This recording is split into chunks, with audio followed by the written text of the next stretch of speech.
ವಿರೋಧ ಪಕ್ಷವಾದ ಕಾಂಗ್ರೆಸ್ ಪಕ್ಷ ಮಹಿಳೆಯರಿಗೆ ಬೆಲೆ ಕೊಡೋ ರೀತಿಯಲ್ಲಿ ಅದಕ್ಕೆ ವಿರುದ್ಧವಾಗಿ ಮತ ನೀಡಿತು. ಕಾಂಗ್ರೆಸ್ ಸರ್ಕಾರ ಕೇವಲ ಭಾಷಣಕ್ಕೋಸ್ಕರ ಅಷ್ಟೇ ಬಿಟ್ರೆ ಮಹಿಳೆಯರಿಗಾಗಿ ಯಾವುದೇ ರೀತಿಯಾದ ಅನುಕೂಲಗಳನ್ನ ಮಾಡ್ಲಿಕ್ಕೆ ಹೋಗ್ತಾ ಇಲ್ಲ. ದೇಶದಲ್ಲಿರ್ತಕ್ಕಂಥ ಪ್ರತಿ ಮಹಿಳೆಗೂ ಕೂಡ ಒಂದು ವಿಶೇಷ ಸ್ಥಾನಮಾನ ಕೊಟ್ಟಿದ್ರು. ಅದ್ರ ವಿರುದ್ಧವಾಗಿ ನೀವು ಯಾವ ನೈತಿಕತೆ ಮೇಲೆ ಮತದಾನ ಮಾಡ್ತೀರಾ ಅಂತಕ್ಕಂಥದ್ನ ನಾವು ಯೋಚನೆ ಮಾಡಬೇಕಾಗ್ತದೆ. ನಿಮ್ಮಲ್ಲಿ ದಮ್ಮು ತಾಕತ್ತಿದ್ರೆ 30% ಅನ್ನ ಅಂಗೀಕಾರ ಮಾಡಿ ನಿಮ್ಮ ಪಕ್ಷದಿಂದನೂ ಕೂಡ ನಿಮ್ಮ ಮಹಿಳೆಯರನ್ನು ನಿಲ್ಲಿಸಿ ಅವರು ಕೂಡ ಸಮಾಜಮುಖಿ ಕೆಲಸ ಮಾಡಕ್ಕೆ ಅವಕಾಶ ಮಾಡಿಕೊಡ್ಬೋದಾಗಿತ್ತು. ಈ ಕಾಂಗ್ರೆಸ್ ಸರ್ಕಾರಕ್ಕೆ ವೋಟ್ ಬ್ಯಾಂಕ್ ಬಿಟ್ರೆ ಬೇರೆ ಏನು ಬೇಡ. ಇದರಿಂದ ನಿನ್ನೆ ಎಲ್ಲೋ ಒಂದ್ ಕಡೆ ಸೋಲಾಗಿರ್ಬೋದು, ಬಟ್ ಆದ್ರೆ ಇವತ್ತಾಗ್ಲಿ ನಾಳೆ ಆಗ್ಲಿ ನರೇಂದ್ರ ಮೋದಿ ಅವರು ಅಮಿತ್ ಶಾ ಅವರು ಸೇರಿ ಈ ಮಂಡನೆ ಮಾಡೇ ಮಾಡ್ತಾರೆ.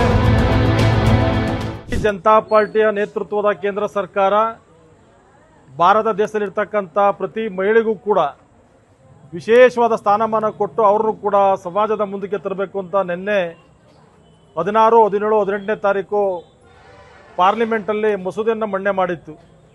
ಹೆಣ್ಣು ಇಲ್ಲದೆ ಮನುಕುಲನೇ ಜನನ ಇಲ್ಲ, ಮಹಿಳೆ ಇಲ್ಲದೆ ಬದುಕು ಎಲ್ಲೂ ಕೂಡ ಇಲ್ಲ. ಈ ನಾಡಲ್ಲಿ ಹೆಣ್ಣಿಗೆ ಇರ್ತಕ್ಕಂಥ ಸ್ಥಾನಮಾನ ಇರ್ತಕ್ಕಂಥದ್ದು ಇಡೀ ಜಗತ್ತಿಗೆ ಗೊತ್ತಿರ್ತಕ್ಕಂಥ ವಿಚಾರ. ಇಡೀ ಕಾಂಗ್ರೆಸ್ ಸರ್ಕಾರ ಸುಮಾರು 15 ವರ್ಷಗಳ ಕಾಲ ಒಬ್ಬ ಮಹಿಳೆಯನ್ನ ಇಂದಿರಾ ಗಾಂಧಿ ಅವರನ್ನ ಪ್ರಧಾನಮಂತ್ರಿ ಮಾಡಿ ಇಡೀ ದೇಶಕ್ಕೆ ಆಳ್ವಿಕೆ ಕೊಟ್ಟಂಥ ಕಾಲ ಅದು.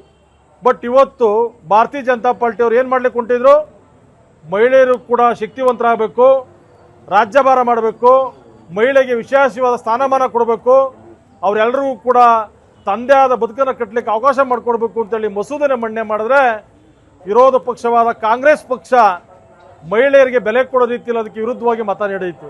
ಈ ನಾಡಿನ ಮಹಿಳೆಯರು ಯೋಚನೆ ಮಾಡಬೇಕಾಗ್ತದೆ. ಕಾಂಗ್ರೆಸ್ ಸರ್ಕಾರ ಕೇವಲ ಭಾಷಣಕ್ಕೋಸ್ಕರ ಅಷ್ಟೇ ಬಿಟ್ರೆ ಮಹಿಳೆಯರಿಗಾಗಿ ಯಾವುದೇ ರೀತಿಯಾದ ಅನುಕೂಲಗಳನ್ನ ಮಾಡ್ಲಿಕ್ಕೆ ಹೋಗ್ತಾ ಇಲ್ಲ. ಇವತ್ತು ಪ್ರಧಾನಮಂತ್ರಿ ಅವರು ಏನ್ ಮಾಡಕ್ ಹೊರಟಿದ್ರು, ದೇಶದಲ್ಲಿರ್ತಕ್ಕಂಥ ಪ್ರತಿ ಮಹಿಳೆಗೂ ಕೂಡ ಒಂದು ವಿಶೇಷ ಸ್ಥಾನಮಾನ ಕೊಟ್ಟಿದ್ರು. ಅದ್ರ ವಿರುದ್ಧವಾಗಿ ನೀವು ಯಾವ ನೈತಿಕತೆ ಮೇಲೆ ಮತದಾನ ಮಾಡ್ತೀರಾ ಅಂತಕ್ಕಂಥದ್ದನ್ನ ನಾವು ಯೋಚನೆ ಮಾಡಬೇಕಾಗ್ತದೆ.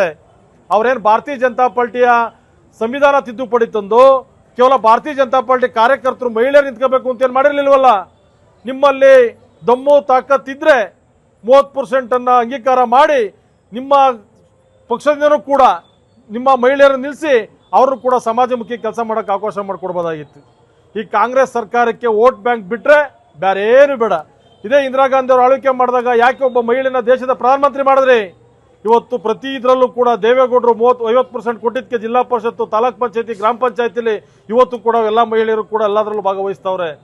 ವಿಧಾನಸಭೆಗೆ, ಲೋಕಸಭೆಗೆ ಆಯ್ಕೆ ಆಗಬೇಕು, 30% ಕೊಡಬೇಕು ಅಂತೇಳಿ ಪ್ರಧಾನಮಂತ್ರಿ ಅವರು ಮಂಡನೆ ಮಾಡಿದ್ರೆ ನೀವು ವಿರುದ್ಧವಾಗಿ ಮತ ನೀಡ್ತಿರಲ್ಲ. ಅದರ ವಿರುದ್ಧವಾಗಿ ನಮ್ಮ ಯುವ ಮೋರ್ಚಾ, ಮಹಿಳಾ ಮೋರ್ಚಾ ಇವತ್ತು ತಾಲೂಕಲ್ಲಿ ಪ್ರತಿಭಟನೆ ಮಾಡಬೇಕಾಯ್ತು. ನಾವೆಲ್ಲ ಯೋಚನೆ ಮಾಡಿದ್ದು 16, 17, 18ನೇ ತಾರೀಕು ಇಡೀ ದೇಶನೇ ಸಂತೋಷ ಪಡ್ತಕ್ಕಂಥ ವಿಚಾರ.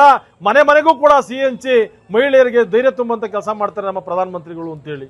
ಇದರಿಂದ ನಿನ್ನೆ ಎಲ್ಲೋ ಒಂದ್ ಕಡೆ ಸೋಲಾಗಿರ್ಬೋದು, ಬಟ್ ಆದ್ರೆ ಇವತ್ತಾಗ್ಲಿ ನಾಳೆ ಆಗ್ಲಿ ನರೇಂದ್ರ ಮೋದಿ ಅವರು ಅಮಿತ್ ಶಾ ಅವರು ಸೇರಿ ಈ ಮಂಡನೆ ಮಾಡೇ ಮಾಡ್ತಾರೆ. ಈ ನಾಡಿನ, ಈ ದೇಶದ ಮಹಿಳೆಯರಿಗೆ ಸ್ಥಾನಮಾನ ಕಲ್ಪಿಸ್ಕೊಟ್ಟೇ ಕೊಡ್ತಾರೆ ಅಂತಕ್ಕಂಥ ಮಾತನ್ನ ನಾವೆಲ್ಲರೂ ಕೂಡ ನೇರವಾಗಿ ಹೇಳಲಿಕ್ಕೆ ಬಯಸ್ತಾ ಇದ್ದೀನಿ ಬಂಧುಗಳೇ. ಇವತ್ತು ನಮ್ಮೆಲ್ಲ ಯುವ ಮೋರ್ಚಾದ, ಎಲ್ಲ ಮಹಿಳಾ ಮೋರ್ಚಾದ ಮುಖಂಡರುಗಳು ನಾವು ಕಡಿಮೆ ಜನದಲ್ಲಿ ನೆನ್ನೆ ಆಗಿದ್ದು ಸಂತೋಷವಾಗಿ ಏನೋ ಮಾಡಬೇಕು ಅಂತ ಪ್ಲಾನ್ ಮಾಡಿದ್ದು, ರಾತ್ರಿಯಿಂದ ಯಾವ್ದು ಮನಸ್ಸಿಗೆ ಭಾಳ ಆಘಾತ ಆಯಿತು. ಆದ ಕಾರಣ ಕೆಲವೇ ಜನ ಬಂದ್ಬಿಟ್ಟು ಇವತ್ತಿಲ್ಲಿ ನಾವು ಅದನ್ನ ವಿರೋಧ ಮಾಡಿದೀವಿ. ನಾವು ಅವ್ರು ಹಾಕಿರ್ತಕ್ಕಂಥ ಮತಕ್ಕೆ ನಮ್ಮ ಧಿಕ್ಕಾರ ಐತೆ. ಇವತ್ತು ಕೇವಲ ನೆಲಮಂಗಲ ತಾಲೂಕು ಮಾತ್ರ ಅಲ್ಲ, ಇಡೀ ರಾಜ್ಯದಲ್ಲಿ ಪ್ರತಿಯೊಂದು ಕಡೆನೂ ಕೂಡ ಜನಗಳು ಇದನ್ನ ವಿರೋಧ ಮಾಡ್ತಾವ್ರೆ. ಅದಕ್ಕೆ ನಮ್ದು ಇವತ್ತು ನಾವು ಕೂಡ ಇದನ್ನು ವಿರೋಧ ಮಾಡಿ ತಹಸೀಲ್ದಾರರಿಗೆ ಗಮನಕ್ಕೆ ತರಿಸಿ ಸರ್ಕಾರದ ಗಮನಕ್ಕೆ ತರಂತ ಕೆಲಸ ಮಾಡ್ತಾ ಇದೀವಿ.